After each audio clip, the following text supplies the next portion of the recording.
Crimson Blade Dragon can add Habakiri, just saying. We search Habakiri for this one. Crimson Blade Dragon, the urge to search Habakiri. Can't Crimson Blade Dragon, we gotta add Mitsurugi in Red Dragon Archfiend with the new synchro. Habakiri, let's go. Resonator, on the other hand, I think that this deck is nice. This deck can search Habakiri. Just because you can do something doesn't mean that you should. Subscribe. I am on a mission to put Red Dragon Archfiend on the map and get the deck's first ever tier 3 event top. We have spent a lot of time theory crafting and looking at different builds while on this journey, even more time figuring out and optimizing combo lines while making sure we play as little bricks as possible. But throughout all of this trial and error over the past few months, there's always been someone shouting from the comment section, "Just add Habakiri! Add Habakiri!" What a stupid idea! Think before you speak, man. Look at pure Red Dragon Archfiend, for example. This deck plays 5 bricks already, and even that's quite a lot. What good could possibly come from adding an engine that requires up to 6 or 7 bricks on its own to even do anything? This build of the deck was immediately written off from the start because of the sheer amount of bad draws, but I'd be a fraud if I didn't actually look into it and attempt to make it work. So today, that's what we're gonna do. Is Mitsurugi Red Dragon Archfiend a meme, or has it actually been a sleeper build all this time? Drop a like, and let's get into it. What better way to represent our Lord and Savior, the Crimson King, than physically displaying him on a shirt? That's right, today's episode is sponsored by Game UK. For a while now, Game UK has been offering free set-exclusive official t-shirts with their booster boxes. We've talked about this a lot on the channel, but this one is extra special. It's the Crimson King, man. These shirts are limited to just 300 copies and you can't find them anywhere else, so you could say they're pretty rare. Secret rare. The shirt does only come in one size, which is UK large, so just be aware of that. But if you're going to be buying a box of Blazing Dominion anyway, you might as well get it from Game UK with the Crimson King shirt, man. Game does happen to ship to most places worldwide, so don't worry about missing out if you're not from the UK. Shipping would just, of course, cost a little bit extra. I'll leave a link to the Blazing Dominion page in the description down below, so you can easily just go and grab your pre-order, but they usually have all kinds of deals on, so it might be worth peeping around to see what they've got, or, you know, checking back for future releases as well. Thanks again to Game UK for sponsoring this video. Alongside Mitsurugi being a somewhat powerful engine going second, one of the deck's biggest strengths is that it can play some of the best non-engine in the game. Dominus Impulse, Dominus Spark, and even Droll Harmonia. The issue with Harmonia and Mitsurugi is that the deck primarily plays a bunch of utility link and Xyz monsters, and without Herald of the Arclight in the TCG, the restrictions for playing Harmonia might not actually be worth it, unless Mitsurugi was to become a synchro deck. That's where Red Dragon Archfiend comes in. Not only can Crimson Blade Dragon search Habakiri, but our engine also has no conflicts with that same powerful non-engine lineup. Our starters are also able to set up things like Zalin and Abyss, so not only are we searching Habakiri, but we're also protecting it from any form of interruption. So on paper, the deck actually looks pretty clean. Not only is the RDA engine helping Mitsu, but the Mitsurugi engine also helps Red Dragon Archfiend push into boards going second, which is a huge problem for the deck. It also helps us play through all of the classic synchro specific hate we'll see in the format, like soundproofed and cool tune level modulations, while making our deck better into things like shifter and dimensional fissure as well. All in all, while we do have to make some sacrifices to both engines, it's actually better than I thought it would be, while also having some very budget friendly options. So let's get into a list. Alright, so when it comes to Red Dragon Archfiend Mitsurugi, I think this is about as good as it's gonna get, and I'll explain my thought process as we go through the deck profile. So getting into the main deck here, the two best starters in the deck are the Power Vice Dragon, and Boner himself. Both of these are capable of setting up both Zalin and Abyss while searching for Habakiri, so I wanted to max out on that. We're also on 1 copy of Soul and 1 copy of Crimson Gaia. These are both starters, except instead of Zalin plus Abyss, you're getting the Crimson King plus Abyss while searching for Habakiri. So you're not getting Zalin on the board there, which means you're not going to be able to protect the Habakiri from all forms of disruption. For example, Ash Blossom you cannot stop with Abyss, but you can stop it with Zalin. That's why we're focusing on these as our starters. To make all of this work, for the Red Dragon Archfiend bricks, we are playing 1 copy of Vision 1 copy of Darkness, and 1 copy of Synchron Resonator. This is basically all you need to fulfill most of the Red Dragon Archfiend engine plays. Not having Crimson Call in the deck makes playing into Interruption with our Red Dragon Archfiend engine a little bit more awkward, but it's playable. I did initially try just a very minimal package of like Power Vice, Dragon, Gaia, and Vision in Mitsurugi, but that just doesn't do enough for the deck. You're basically just turboing the Crimson Blade Dragon and searching for Habakiri and not really doing much on top of that, maybe summoning an Abyss, but at that point the Red Dragon Archfiend engine is not really providing that much value to the deck. There's plenty of cards Mitsurugi can play that can just search Habakiri, so just Crimson Blade Dragon is not good enough on its own. For the Mitsurugi engine, I wanted to cut it down as much as possible, so this is just the bare bones we can play. We have 3 copies of Mitsurugi Prayers and 3 copies of PrePrep as our solid starters, alongside the Habakiri as well. Now, in order to play PrePrep as a starter, you have to play the 1 copy of Mirror, and then of course Habakiri is going to summon the Sagi from the deck, Sagi is going to search for the Mitsurugi Ritual, and then we have our Murakumo as the payoff for the engine. This is the absolute minimum you can get away with. We have 4 Mitsurugi bricks and 3 Red Dragon Archfiend bricks, so that's 7 bricks in total with the 15 starters. We're kind of just relying on the prayers to trigger the Murakumo board wipe on the opponent's turn, which is good enough while trying to not clog the deck with bricks. Of course, if we have Purification or Magatama in the deck, the engine gets a lot stronger. But again, we're trying to cut down on the bricks in the deck. So you could bump the deck count and include one of these as an 8th brick in the deck, or you could like side the Purification for going first, or maybe even the Magatama as well. I don't know. You can modify it however you want. This is just the baseline bare bones list we're going to be playing. Now that's it for engine. The rest of the deck is non-engine, and this is where it gets very, very strong. So we are able to very comfortably play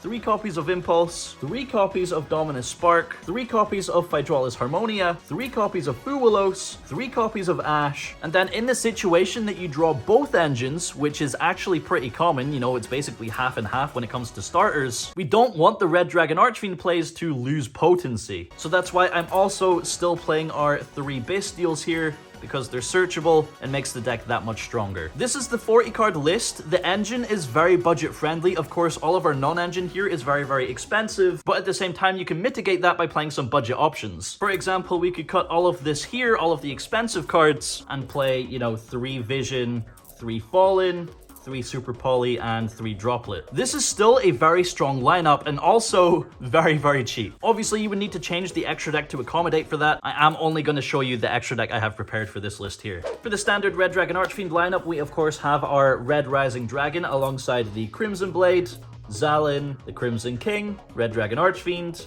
Abyss, and Dispatter. We're basically just playing the majority of this across every Red Dragon Archfiend build. Sometimes though, you're not going to see access to the Red Dragon Archfiend engine. If you happen to open just the Mitsurugi engine, we're going to want to be playing at least 1 copy of the Zombie Vampire, which is going to help bridge into the Red Dragon Archfiend engine, alongside an IP Masquerena and an SP Little Knight. Next up, I have Malong and Packbit for our Harmonia options. Of course, Malong being activatable under Spark, and Packbit being activatable under the Impulse. The final 3 cards here are pretty much flex spots. I'm playing a 2nd copy of Red Rising Dragon, a Draco Berserker, and then a Stormbane Dragon Disturbim. So the 2nd Red Rising actually comes up pretty frequently in some of our combo lines, especially when we get interrupted. The Draco Berserker is just an 8 Dark Synchro that we can make when we're not locked to dragons. It also comes up in some hands against Droll and Lockbirds. And then we of course have the Disturbim, which I guess is for like a Mitsu name plus a 3 tuner. It can be decent going 2nd or into interruption. This could be an end board piece when we only have another synchro on board.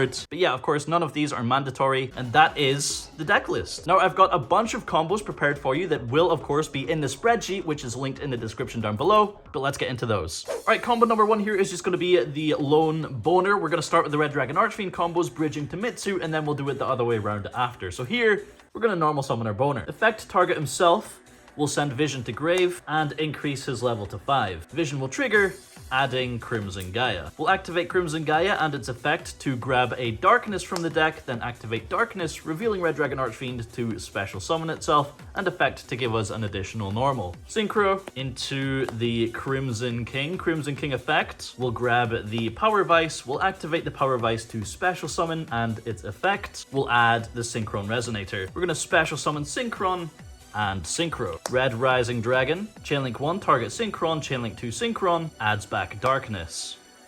At this point, we're about to summon a Zalan with these two, so if our opponent has Nibiru, they have to use it here, and if they do, we're able to keep playing just fine. So Synchro into the Zalan, where we'll trigger Synchron, adding back Vision. Now here we're going to use our additional normal summon on the Darkness, then activate Bone's effect in Graveyard, sending a card from hand or something like the Crimson Gaia to grave to special summon it to the field. We can then Synchro into the Crimson Blade Dragon. Effect is where we'll add our Habakiri. We can then special summon our Vision and Synchro into the Abyss. At this point, we're basically insulated from anything our opponent can have, so we're free to just fire off the Habakiri effect, summoning out the Sagi and tributing Sagi. Sagi effect will add the Mitsurugi Ritual, and then we'll activate Mitsurugi Ritual, summoning Habakiri from hand by sending Murakumo to the graveyard. Murakumo will trigger, adding the Mitsurugi Mirror, and then we'll activate Mitsurugi Mirror, tributing the Habakiri to summon back the Murakumo. This is going to trigger the Habakiri,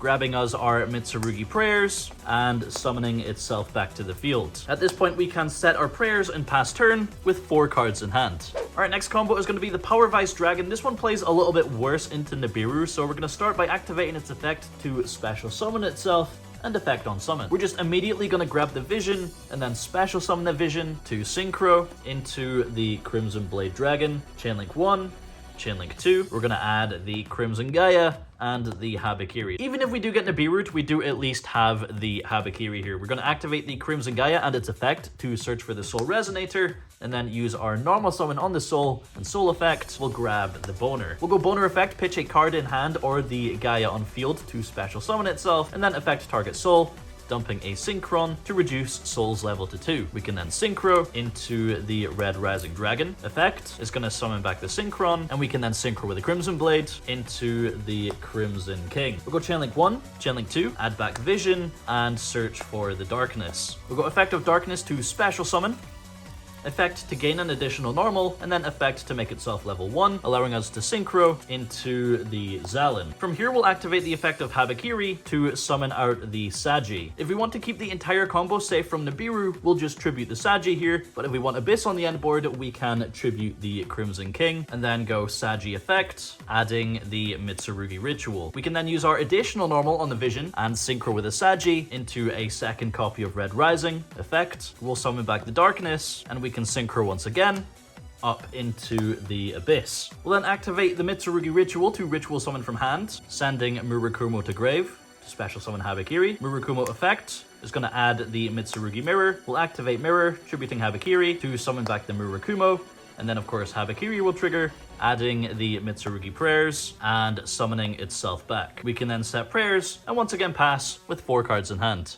Alright, let's do it the other way around and start with Mitsurugi now. So here we're going to activate our pre-prep, adding both the Mirror and the Habakiri. We'll fire off our Habakiri, summoning out the Sagi and then tributing Sagi, where of course Sagi will trigger, searching for the Mitsurugi Ritual. We'll activate Ritual to summon from hand, sending of course the Murakumo to summon out the Habakiri, where Murakumo will trigger, adding a copy of Mitsurugi Prayers. We'll then activate our Mirror, tributing the Habakiri to summon out the Murakumo, where Habakiri will trigger. We'll grab another copy of Prayers here, but if we have the Trap in the main deck or we side it in, we can search for the Trap instead. And of course, Habakiri will come back to the field. Now, at this point, with the 4 other cards we have in our hand, there's 28 cards in the main deck. That means we have roughly a 75% chance to hit one of our Red Dragon Archfiend starters with the Zombie Vampire. The combo is going to be different depending on which starter you actually hit. I'm going to show you the Power Vice and the Bone Archfiend combos because that's going to be the most common situation. So we're going to activate the Zombie Vampire, detaching the Murakumo specifically, because if Zombie Vampire gets impermed and you didn't detach the Murakumo, then Prayers isn't going to do anything on the opponent's turn. So we want to detach the Murakumo so that even if this gets stopped, we can still reborn the Murakumo with the Prayers. But yeah, in this situation, we're going to mill 4,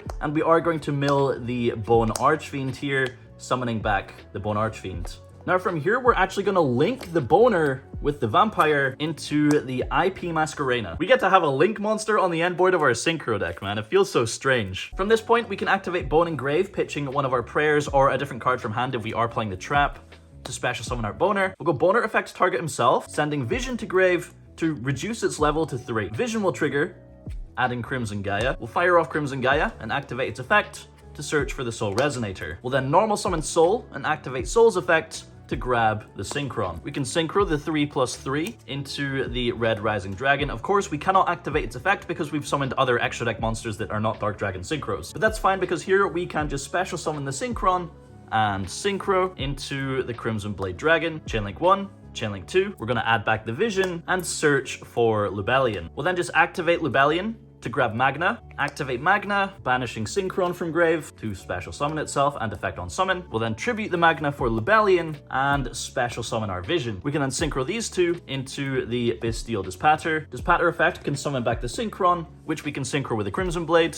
into our Crimson King here. Chainlink 1, Chainlink 2. We're going to add back the Vision once again and search for the Darkness Resonator. We can activate the effect of Darkness to special summon, effect to gain an additional normal, and then effect to make itself level 1 so that we can synchro into our Abyss. We can then use our additional normal summon on our Vision Resonator here. That's going to be our material for the IP Masquerena to go into SP on our opponent's turn. We can set our Mitsurugi Prayers and then go to the end phase where we resolve the Magna, searching for the Phydralis Harmonia. And that's our end field. Alright, so same start. This time we're going to mill the Power Vice Dragon instead of the Bone Archfiend. The combo is slightly different. So we're going to activate the pre-prep, adding both the Mirror and the Habakiri. We'll then activate Habakiri, summoning the Sagi and tributing Sagi. Sagi will activate, adding the Mitsurugi Ritual. And then activate Ritual, sending the Murukuma from deck to summon Habakiri from hand. Murukuma will trigger, adding the Mitsurugi Prayers to hand, and then we'll fire off our Mirror, tributing Habakiri to summon the Murukuma, where the Habakiri will trigger, searching for another copy of the Prayers or, any Mitsurugi cards to summon back the Habakiri. We're going to overlay these two into the Zombie Vampire. We'll go Effect, detaching the Murukuma, of course. And like I said, 75% chance to hit a starter, and here we are going to hit the Power Vice Dragon. Now, Power Vice effect on summon, we're going to add the Vision Resonator, and we are locked to Dark Synchros from here on out, so we can't make the IP Masquerena. We'll special summon Vision and Synchro into the Crimson Blade Dragon. Chainlink 1 Crimson Blade, Chainlink 2 Vision. We're going to grab the Lubellion and the Crimson Gaia. We'll activate Crimson Gaia and its effect to grab the Soul Resonator. Use our normal summon on Soul. Soul effect is going to grab the Synchron. We can special the Synchron and synchro with the Crimson Blade into the Crimson King here. Chainlink 1 Crimson King, Chainlink 2 Synchron. We're going to add back the Vision and search for the Darkness Resonator. We'll go effect of Darkness to special summon itself and effect to make itself level 1 before synchroing into the Abyss. We'll activate our Lubellion to grab Magna from the deck. We'll then activate Magna, this time banishing the Power Vice, which is actually really interesting because this is very different to what we normally do. Summoning out the Magna, we'll activate the effect on summon and then tribute it for Lubellion. We'll use our additional normal summon on the Vision Resonator here and synchro into the Bestial Dispatter. Here we'll activate Bestial Dispatter to summon back the Power Vice, and we're not locked to Dark Dragon synchros. We haven't activated Red Rising, we haven't special summoned Bone, so here we're free to synchro these two into the Draco Berserker, which is good because the effect of Draco Berserker is going to make the Dispatter effect live, similar to the previous combo where IP into SP would also make the Dispatter live. But yeah, here we don't even need to discard a card for Bone Archfiend, so this could literally be Prayers plus Trap. We'll set our Prayers and then go to the end phase where we grab our Harmonia. While there are a couple more in the deck, that's basically it for the one-card combos. Now, when you have access to both engines, the combos really don't change. Basically, just with Crimson Blade, you search Lubellion instead of the Habakiri because you already have Habakiri access. In some situations, this lets you extend your board even further, so just for an example here, we have Power Vice plus Mitsurugi Prayers. We're going to start with the Power Vice and Power Vice's effect. If you want to play better into Droll, you can add something like Darkness or Soul so that you can at least get a Draco Berserker on the board, but you're probably going to lose anyway. So here we're just going to add the Vision. Special summon Vision and synchro into the Crimson Blade Dragon. Chainlink 1, Chainlink 2. We're going to grab the Crimson Gaia and the Bestial Lubellion. Fire off the Gaia and its effect to grab that Soul Resonator. Normal summon Soul. Soul's effect, grab the Bone and then activate the Bone. Just in this example, we'll send the Crimson Gaia to special summon itself. And then Bone effect target Soul. We'll dump a Synchron to reduce its level to 2. We'll synchro into the Red Rising effect. We'll summon back the Synchron, and then we'll synchro with the Crimson Blades into the Crimson King. Chainlink 1, Chainlink 2. We add back the Vision and search for Darkness. We go effect of Darkness to special summon, effect to gain an additional normal, and then effect to make itself level 1, allowing us to synchro into our Zalin. Now we'll fire off our Lubellion here, searching for Magna, and we'll activate Magna, banishing the Synchron to special summon itself to the field. Magna effect on summon, and we'll then tribute it for the Lubellion. We can use our additional normal summon on Vision and Synchro into the Bestial Dispater. Now we're going to be able to bring back the Synchron with the Dispater and Synchro with the Crimson King into Abyss. But we don't want to do that until we have Murakumo on the board, just so that we're always protected from a Nibiru. So here we can activate prayers, searching for the Habakiri. We'll activate Habakiri, summoning Saji and tributing Saji. Saji effect, we'll add the ritual. We'll activate ritual, sending Murakumo to summon Habakiri from hand.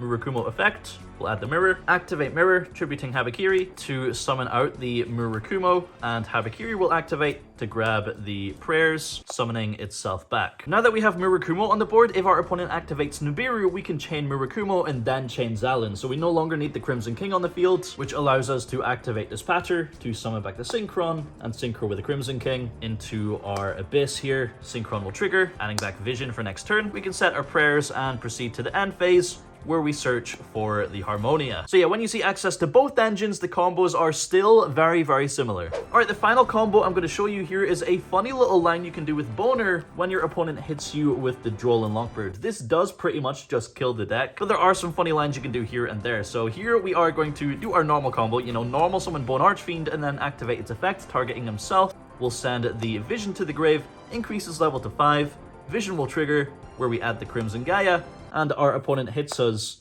with the Droll and Lockbird. In this build specifically, we're able to activate Crimson Gaia's effect to add back Vision from graveyard, special summon Vision, and at this point we're under no locks. There's no Dark Dragon Synchro lock, there's no Synchro lock at all, so here we can just link these two into the IP Masquerena. We can then activate the Boner and Grave, pitching, you know, the Crimson Gaia or a card from hand to special summon itself to give us a material for the IP Masquerena for the opponent's turn. It's nothing insane, but it's just a funny little line you can do in this build because we can actually play the IP Masquerena. Which means Boner not only beats Nibiru, but can actually do something into Droll as well. Boner's just the best boy, man. He's a good card. We need a holo Boner, man. Give me an ulti in one of the OTS packs. Alright, so Mitsurugi Red Dragon Archfiend. What are we saying for the strengths and weaknesses? Starting off with the strengths, this is definitely the most budget-friendly option. The actual engine itself is really cheap, so it's just the non-engine that's expensive, meaning you can swap those out for cheaper options. That's just kind of like a bonus, though. It's not a competitive strength. Competitive strengths, we have just goated non-engine overall. We have 18 non-engine and we're playing all of the best ones. The deck has some good going second power with the Mitsurugi engine, something that Red Dragon Archfiend is in desperate need of. A very underrated strength of the deck is the fact that it dodges synchro hate, so things like soundproofed or, you know, the cool tune level modulation doesn't really matter to the Mitsurugi half of the deck. You can play pretty comfortably into things like D-Shifter and Di-Fi. I haven't really tested those against any of the other builds, but in this build specifically with not only the Mitsurugi cards but Power Vice as well, you can play into that pretty easily. The Mitsurugi engine is also pretty fine into Charmies. For example, you can set up Murakumo board wipe plus prayers into Perulia for 0 draws and Fuwalos for 1 draw. And then finally, the extra deck is pretty damn flexible, so you can play things like Super Poly in the main deck if you really want to. Now for the weaknesses, on the other hand, of course, you gotta play more bricks. And that is strictly at the bare minimum level. You can make the engine stronger by adding even more bricks. There's also no real synergy between the two engines. Like, sure, you can search Habakiri with the Red Dragon Archfiend engine, but playing with both engines doesn't really facilitate any additional synchro plays. That's going to result in a variety of situations where playing into hand traps feels really awkward. The bridge from Mitsurugi to Red Dragon Archfiend isn't 100% guaranteed. While it is still a decent chance, you know, 75% to mill a Red Dragon Archfiend starter, it's still a gamble in the end. There is a guaranteed bridge from Mitsurugi to Red Dragon Archfiend where you summon Sprite Sprint and send Vision Resonator from deck to the graveyard. However, the problem with that is that you need to play basically all of the Mitsurugi bricks, so I don't think that's real either. On top of that, you get turbo fucked by Droll. Overall, I think the pros definitely outweigh the cons, and so surprisingly, I'm going to label this build of the deck as underrated and possibly even a meta call. But I do need to test it more, which is good timing because Blazing Dominion is officially here, and we can start taking all of these builds to locals and see how we do. Let me know which build you want to see in action first, and also let me know which build you think is going to end up being the best.